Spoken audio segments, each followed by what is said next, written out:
मेरे जो फादर हैं वो completely different kind of Jat हैं। ओके। तो वो एक वेल एजुकेटेड और बहुत ही रूटेड, जो अपनी ज़मीन से जुड़े हुए लेकिन वेरी डिसिप्लिन पर्सन हैं, और एक ही बहुत ही प्रोग्रेसिव जाट फैमिली जिसे कह सकते हैं।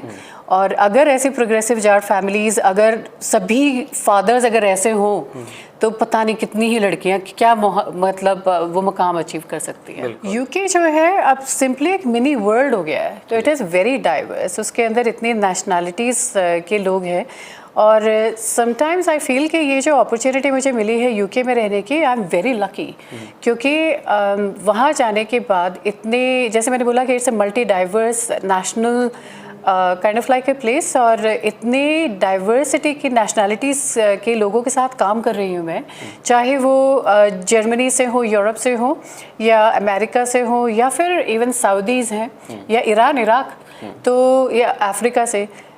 एक हम लिटरली अगर एक जगह पे रहते हैं तो सभी के साथ काम करने का मौका एक जगह पर, multi talented people, and they are all so inspirational. उनकी सबकी एक एक सक्सेस स्टोरी है, और वो सबके साथ काम करना, I think it is you know एक लिटरली एक लक प्रिविलेज है, और हम सीखते हैं सबसे, और सबके सब इकट्ठे होकर फिर यू नो एक प्रोजेक्ट लिखते हैं या फिर ग्रांट्स वगैरह लिखते हैं, कुछ नया करने की सोचते हैं। दोस्तों नमस्कार, मैं आपका दोस्त करमपाल। मेरे साथ हैं मैडम डॉक्टर किरण गुलिया। भारत में पली बड़ी, खासकर हरियाणा में, और यूके में बड़ा मुकाम हासिल किया है। और आज मैडम से हम बात करेंगे कि हमारे जो बच्चे यूके में पढ़ना चाहते हैं, इंग्लैंड में, उनके लिए वहाँ किस तरह का अवसर है, और मैडम की जो सक्सेस स्टोरी है उस पर भी बात करेंगे। मैडम नमस्कार। नमस्कार। सबसे पहले बहुत बधाई, आप हरियाणा में यहाँ रोहतक में महर्षि दयानंद विश्वविद्यालय में हैं, बच्चों को मोटिवेट करने के लिए। किस तरह का यहाँ का कार्यक्रम रहा, थोड़ा इसके बारे में कैसा फीडबैक? ये बहुत बड़ा प्रिविलेज है हमारे लिए, स्पेशली रोहतक से होते हुए और रोहतक में वापस आना, अपनी नई और नेक्स्ट जनरेशन को मोटिवेट करना, इंस्पायर करना, खुद की अपनी सक्सेस स्टोरी या अपनी पर्सनल जर्नी बताना, और अगर उनसे उनको इंस्पिरेशन मिलती है और अगर वो करने के कुछ इच्छुक हैं तो व्हाई नॉट। तो ये जब अपॉर्चुनिटी मिली तो ऑब्वियसली बहुत अच्छा लगा कि एमडीयू जो है इस तरीके का कोई प्रोग्राम कर रहा है, और वाकई हमारे को अपनी ही स्टेट में वापस कुछ करने का मौका मिला। जी, थोड़ा अपने बारे में बताइए। हरियाणा में आप कहाँ जन्म हुआ, आपका गांव कौन सा? तो मेरा गांव बोर है, और मेरा जन्म हुआ है दिल्ली में, और लेकिन मेरी पढ़ाई है हिसार से, विद्या देवी जिंदल स्कूल, और बाकी की मेरी हायर स्टडीज़ जो है वो जीजेयू से है। और उसके बाद फिर मैं डीआरडीयू में एज ए जूनियर साइंटिस्ट के तौर पे, और वहाँ से फिर मुझे स्कॉलरशिप मिली आगे पढ़ाई के लिए इन स्कॉटलैंड। तो स्कॉटलैंड में मुझे स्कॉलरशिप मिली, और फिर मैंने अपनी पीएचडी वहाँ से करके एंड जॉब मैंने अमेरिका में की।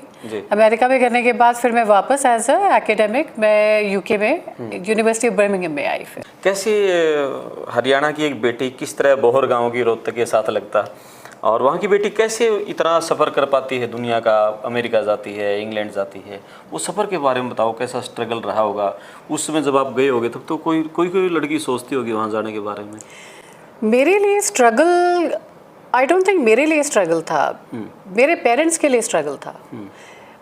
किसी भी बेटी को बाहर भेजने के लिए सबसे बड़ी चीज़ होती है क्या उनके पेरेंट्स तैयार हैं, और ख़ासकर हरियाणा में क्या सबसे बड़ी चीज़ जो आती है वो अगेन पेरेंट्स पे ही आती है कि वो रिस्पॉन्सिबिलिटी ले रहे हैं कि नहीं, हम अपनी फेथ से, अपनी अंडरस्टैंडिंग से अपनी बेटी को जो है आगे स्टडीज़ के लिए भेज रहे हैं। वो उस टाइम की बात थी, आई एम श्योर आज वो सिचुएशन नहीं तब है। तो गांव से शहर में कॉलेज में पढ़ने नहीं भेजते थे। एब्सोल्युटली। तो आई थिंक बात वहीं पे आगे रुकती है कि इतनी स्ट्रगल बच्चे ने नहीं की जितनी स्ट्रगल पेरेंट्स कर रहे हैं उसको आगे पढ़ने के लिए, या उसको फ्रीडम देने के लिए कि वो उसके अगर जो भी ड्रीम्स हैं उसको अचीव कर सके। थोड़ा पिताजी के बारे में बताओ। ये तो हाँ, मेरे जो फादर हैं वो completely different kind of Jat हैं। ओके। तो वो एक वेल एजुकेटेड और बहुत ही रूटेड, जो अपनी ज़मीन से जुड़े हुए लेकिन वेरी डिसिप्लिन पर्सन है, और veterinary surgeon retired from Delhi government. लेकिन हमारे घर में जो बेटियों को तवज्जो देना और उनको एक क्या कहते हैं ना, उनको एडवांटेज देना कि एज़ कम्पेयर टू बॉयज़, तो एक वो रहा है। सेकेंडली कितनी फैमिलीज़ में आपने सुना होगा कि जब प्रॉपर्टी बढ़ती है तो सबसे पहले बेटियों को दी जाती है, वो हमारी फैमिली में है। ये फर्स्ट होगी। हाँ, तो हम मतलब उनके वैल्यूज़ आर्य समाजी भी हैं और एक ही बहुत ही प्रोग्रेसिव जाट फैमिली जिसे कह सकते हैं। और अगर ऐसी प्रोग्रेसिव जाट फैमिलीज़, अगर सभी फादर्स अगर ऐसे हों तो पता नहीं कितनी ही लड़कियां क्या मतलब वो मुकाम अचीव कर सकती हैं। बिल्कुल। और फिर वहाँ का स्ट्रगल बताओ थोड़ा। हाँ, इंग्लैंड का, अमेरिका का, वहाँ किस तरह का माहौल, वहाँ पढ़ने के लिए यहाँ की पढ़ाई में वहाँ की पढ़ाई में क्या फ़र्क है, खासकर बच्चियाँ जो वहाँ जा रही हैं उनके लिए वहाँ कितना स्ट्रगल रहता है? एज सच क्योंकि मैं विद्यादेवी जिंदल स्कूल से हूँ, तो अगर हॉस्टल में रहा हुआ बच्चा इंडिपेंडेंट बहुत जल्दी हो जाता है।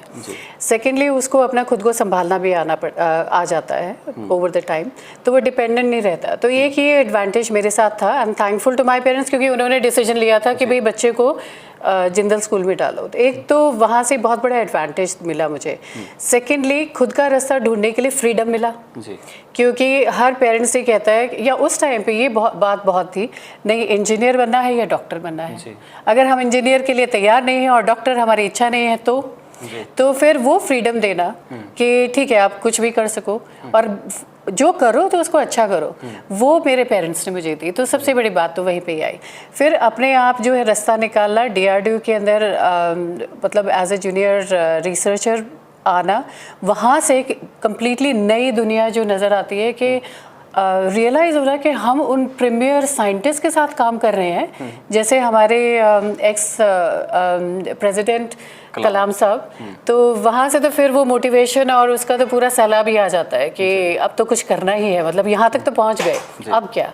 तो उसके बाद जब स्कॉलरशिप्स वगैरह मिली तो फिर एक पैशन भी डेवलप हो जाता है, क्योंकि ओवर द टाइम आपको पता लग जाता है कि आप कौन सी चीज़ में इंटरेस्टेड हैं और उसके अंदर आप क्या करना चाहते हैं। जी, मैक्सिमम लड़कियां मैं देखता हूँ या तो मेडिकल लाइन का वो सिलेक्शन करते हैं आफ्टर 10वीं के बाद, या फिर कॉमर्स में जाती हैं, नॉन मेडिकल में बहुत कम जाती हैं। तो नॉन मेडिकल में लड़कियों के लिए क्या चैलेंजेस हैं इंजीनियरिंग के फील्ड में, इंडिया में, अब्रॉड में? देखो, चैलेंजेस हर कोई बताएगा, लेकिन मैं आपको एडवांटेज सबसे पहले बताती हूँ। एडवांटेज ये है कि अगर लड़की हो के अगर आप स्टेम फील्ड में हो तो आपको एडवांटेज ये मिलता है कि आपका काम देखा जाता है, वो कोई भूलता नहीं है। आपको एडवांटेज ये मिलता है कि अगर आपने कुछ कहा है तो वो चीज़ याद रखी जाती है। तो essentially you can make place for your self बहुत ईजीली, लेकिन आपके अंदर पैशन होना चाहिए। ये हमारा दुर्भाग्य है कि लड़कियां जो है स्टेम में नहीं आती हैं। और इसके ऊपर एक स्टडी भी मैंने देखी है कि जितने भी इवन वेस्ट में, मतलब कि इंग्लैंड के अंदर भी जो रिसर्चर्स मेरे साथ हैं, जो फीमेल रिसर्चर्स, उनके अंदर मैंने देखा कि वो स्टेम में क्यों हैं, तो मैंने ये पाया कि वो भी कहीं ना कहीं से गर्ल्स स्कूल से आ रही है। मैं खुद गर्ल्स स्कूल से हूँ, तो ये ओवरलैपिंग फैक्ट है। कहीं ऐसा तो नहीं कि कोविड में जाने के बाद हम ये सोचते हैं कि नहीं बॉयज़ जो हैं वो मैथ्स में अच्छे हैं लेकिन हम इतने अच्छे नहीं हैं, उनको कम्पीट नहीं कर पाते। ये कहीं ना कहीं मेंटालिटी कहीं ना कहीं आ सकती है। ये पॉसिबली एक सिनेरियो है, लेकिन हो सकता है कि और भी सिनेरियो, लेकिन ये मैंने स्टडी किया क्योंकि मैं खुद गर्ल्स स्कूल में से हूँ, तो ये मेरे ऊपर एक प्रेशर नहीं था। तो अल्टीमेटली अपने चॉइस के सब्जेक्ट्स चूज़ करना, और फिज़िक्स और मैथ्स जो है मेरे को पसंद थे। इनफैक्ट मुझे बायोलॉजी भी बहुत पसंद था। तो ये सभी इकट्ठे लेके और आगे चला, और फिर इवेंचुअली पता लग जाता है कि कौन सा सब्जेक्ट आपको विच इज़ लाइक नेचुरल कौन सा है। और हम भी यहाँ देखते हैं कि मैथ क्लास में 70% लड़के और बायो क्लास में 70% लड़कियाँ। ठीक है, वहाँ यूके में लड़कियों के लिए किस तरह के स्कोप्स हैं? हमारे बच्चों के लड़कियों के लिए इंजीनियरिंग लाइन में आप हैं तो अपनी लाइन का थोड़ा बताओ। हायर एजुकेशन में स्कोप्स बहुत है, स्पेशली बाहर जाने के बाद ये रियलाइज़ होता है कि कोई भी साइंस प्योर नहीं है। हर साइंस जो है इंटरडिसिप्लिनरी हो चुकी है। अगर मैं अगर मैं फिजिसिस्ट हूँ और मैं बायोलॉजिकल कोई प्रोडक्ट बनाना चाह रही हूँ तो उसके अंदर material science, manufacturing, solid state physics हो गया, और ऊपर से कंप्यूटर साइंस, मैथमेटिक्स, ये सब स्किल्स ज़रूरी हैं। तो इनफैक्ट अब कोई भी स्ट्रीम अगर आप ले लीजिए, इंजीनियरिंग में कोई भी ऐसे साइंस नहीं रही है कि जो आप एक प्रोडक्ट जो है बिना एक इंडिविजुअल उसके नॉलेज के बिना बना सकते हैं। जी। और अभी हम ये देख रहे हैं कि जब बच्चे +2 कर लेते हैं, दो ही उनके रहते हैं। जो इंजीनियरिंग का बच्चा IIT जाना चाहता है और मेडिकल का बच्चा नीट करके MBBS करना चाहता है। सपोज करो किसी बच्चे का IIT में नहीं हो रहा है तो फिर वो उलझन में है, बीएससी मैथ ऑनर्स करे, फिजिक्स ऑनर्स करे, केमिस्ट्री ऑनर्स करे या बीटेक करे। बहुत सारे आजकल ये रुझान है कि आप टेक्नोलॉजी से रिलेटेड करो नॉर्मल बीएससी करने के बजाय। आप क्या कहना चाहोगे इस पर? मैं सबको यही सजेस्ट करना चाहूँगी, ऑब्वियसली फॉलो योर पैशन। जो भी सब्जेक्ट आपका जिसमें आप नेचुरली इंटरेस्टेड है, चाहे वो कोई भी सब्जेक्ट हो। और सबसे बड़ी बात ये है कि अभी रूल्स चेंज होने की वजह से फ्लेक्सिबिलिटी भी बहुत आ गई है। इसका मतलब ये हुआ कि आप कोई भी कॉन्ट्राडिक्टरी सब्जेक्ट्स भी चूज़ करके वो कर सकते हैं। जैसे मैंने बताया कि इतना वाइडली ओपन जॉब सिनेरियो हो गया है, इतने वाइडली स्किल्स जो डेवलप हो रहे हैं, तो उसके अंदर कोई भी कॉम्बिनेशन आप सब्जेक्ट्स का ले लीजिए, वो कहीं ना कहीं जाके काम ही आता है। उसका कोई ना कोई स्कोप है ही। अब फॉर एग्जांपल बीबीसी के अंदर एक जर्नलिस्ट हैं, तो अभी रिसेंटली मेरी उनसे बात हुई थी। उन्होंने आर्टिफिशियल इंटेलिजेंस में काम किया और वो एज ए बीबीसी में जर्नलिस्ट है। तो उन्होंने डेटा साइंस को उठा के और उनका जो पास जितना भी डेटा था उसके ऊपर उन्होंने अपना काम स्टार्ट कर दिया। तो कंप्यूटर साइंस, डेटा साइंस और जर्नलिज्म, ये अगर देखा जाए तो इनका कोई हमारे सामने तो लॉजिक नहीं है, लेकिन suddenly computer science, artificial intelligence, ये data science and cyber security, ये हर चीज़ में है। और अगर किसी को इंटरेस्ट है और किसी को समझ नहीं आ रहा तो वो क्या करे, तो फ्यूचर इन चीज़ों में है, तो वो सिंपली ब्लाइंडली इनको फॉलो कर सकते हैं। और एक मान लें किसी बच्चे की मैथ में भी अच्छी पकड़ है, फिजिक्स में भी अच्छी है, केमिस्ट्री में भी अच्छी है, तो फिर वो एक उलझन में है कि वर्ल्ड वाइड अमेरिका में, यूके में, ऑस्ट्रेलिया, कनाडा, उधर के देशों में किसकी डिमांड ज़्यादा है, मैथ की डिमांड ज़्यादा है उसमें या फिज़िक्स में स्कोप ज़्यादा है, तो वो मैथ ऑनर्स करे या फिज़िक्स ऑनर्स करे, केमिस्ट्री ऑनर्स करे। वो आप उन दोनों में काम किया है, यूके में भी, यूएसए में, तो वहाँ स्कोप वर्ल्ड वाइड किस में ज़्यादा है? सभी में ज़्यादा है। मतलब लिटरली मैं ये नहीं कहूँगी कि एक में ज़्यादा है, एक में कम है या ऐसा कुछ है। हर एक में अपॉर्चुनिटीज़ है। Just a matter of time. वो सिर्फ मैं यही कहूँगी कि किसी भी बच्चे को अगर उलझन है ना, तो एक अपना पैशनेट सब्जेक्ट पकड़ें, क्योंकि उसमें स्ट्रेस नहीं होता है, बच्चे को उसमें खुशी होती है वो पढ़ने के लिए, और वो आपका करियर भी बन जाता है जी। तो अल्टीमेटली तो आप अच्छा करेंगे अगर आपको अच्छा लग रहा है वो काम करना, तो वो चाहे कोई भी सब्जेक्ट हो, तो ये हर एक उसमें अप्लाई करेगा, तो डेफिनेटली सक्सेस तो कहीं भी मिलेगी। फिर थोड़ा यूके के बारे में बताओ, आप वहाँ रह रही हैं, वहाँ की पढ़ाई, वहाँ के कॉलेज की, जिस फील्ड में आप वहाँ काम करें, किस तरह का माहौल वहाँ का, बच्चे यूके के बारे में जानना चाहेंगे। यूके जो है अब सिंपली एक मिनी वर्ल्ड हो गया है, तो इट इज़ वेरी डाइवर्स। उसके अंदर इतनी नेशनलिटीज़ के लोग हैं, और समटाइम्स आई फील कि ये जो अपॉर्चुनिटी मुझे मिली है यूके में रहने की, आई एम वेरी लकी, क्योंकि वहाँ जाने के बाद इतने, जैसे मैंने बोला कि it's a multi diverse national kind of like a place, और इतनी डाइवर्सिटी की नेशनलिटीज़ के लोगों के साथ काम कर रही हूँ मैं, चाहे वो जर्मनी से हो, यूरोप से हो, या अमेरिका से हो, या फिर इवन सऊदीज़ हैं, या ईरान, इराक, तो या अफ्रीका से।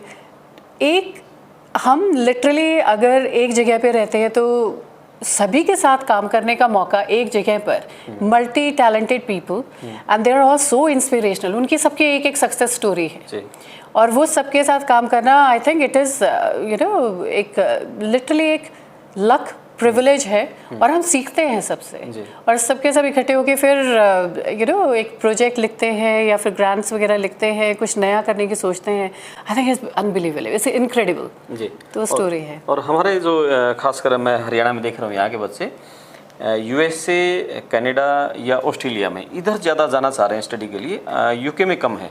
क्या कारण है? वहाँ की पढ़ाई थोड़ी टफ है, या महंगी है, या लिविंग स्टैंडर्ड थोड़ा महंगा है, क्या कारण है? अनफॉर्चुनेटली इकोनॉमिक जो रिसेशन और ये सब जो है वो मैटर करता है। स्टडीज़ महंगी ज़रूर है, लेकिन डिपेंड करता है कि आप कौन से कोर्स ले रहे हो। स्टूडेंट्स जो है वो नॉट ओनली स्टडीज़ के लिए उनकी एक्सपेक्टेशन होती है कि उसको एम्प्लॉयमेंट भी मिले। राइट नाउ तो कंडीशंस इतनी अच्छी नहीं है, लेकिन हमेशा कंडीशन चेंज होती रहती है, इकोनॉमिक अप एंड डाउन चलते रहते हैं, तो इस वजह से फिर उस हिसाब से फिर स्टूडेंट्स भी अपने डाइवर्सिटी और जो भी नेक्स्ट ऑप्शन मिलता है वो लेते हैं जी। एम्प्लॉयमेंट की जैसे आपने बात करी पढ़ाई के साथ, क्या जो बच्चे पढ़ाई कर रहे हैं उसके साथ एम्प्लॉयमेंट उनको मिल जाता है, अपना खर्चा वो निकाल लेते हैं? आजकल टफ है, आजकल टफ है। इसी वजह से फिर यूके जो है वो प्रेफर्ड डेस्टिनेशन नहीं है। और लेकिन आपके प्राइम मिनिस्टर तो काफ़ी बड़े अर्थशास्त्री हैं, और हाँ। बड़ी उम्मीदें थी उनके आने के बाद काफ़ी हालात सुधरेंगे। देखो हर कोई कोशिश कर रहा है और होपफुली हालात सुधर भी जाए, और हर एक की ये इच्छा भी है और बेस्ट विशेस भी है कि यूके जो है रिसेशन में ना जाए। और इनफैक्ट उन्होंने ही उनकी ही उनकी समझ और उनकी नॉलेज की वजह से ही मतलब उन्होंने यूके को एक स्टेबलाइज कंट्री बना के रखा है। अदरवाइज इतनी सब कुछ होते हुए जो वर्ल्ड में चल रहा है, I believe most of the countries का kind of like down time चल रहा है, लेकिन UK is pretty much stabilized. चलो कोई लास्ट में आपके मन की बात। मेरे मन की बात, वापस आके अपनी ही कंट्री को और अपने ही स्टेट को कुछ देना, उससे बड़ी कंटेंटमेंट कुछ नहीं है। अगर हमारी इंस्पिरेशनल स्टोरीज से बच्चों को मोटिवेशन मिलता है तो हम बहुत कुछ करना चाहेंगे। लेकिन अगर ये जो इवेंट है ये काफ़ी सक्सेसफुल रहा, इसमें से अगर 5% बच्चे भी अगर उनकी लाइफ जो है वो चेंज है होती है पॉजिटिविटी की तरफ, I think this event was successful. बहुत धन्यवाद madam. Thank you so much. Rohtak के गांव बहर की बेटी, और मैं देख रहा हूँ कि रोहतक आकर बड़े दिल से आप बच्चों से बात कर रहे थे। बहुत धन्यवाद आपका। Thank you so much. Thank you, नमस्कार। Thank you.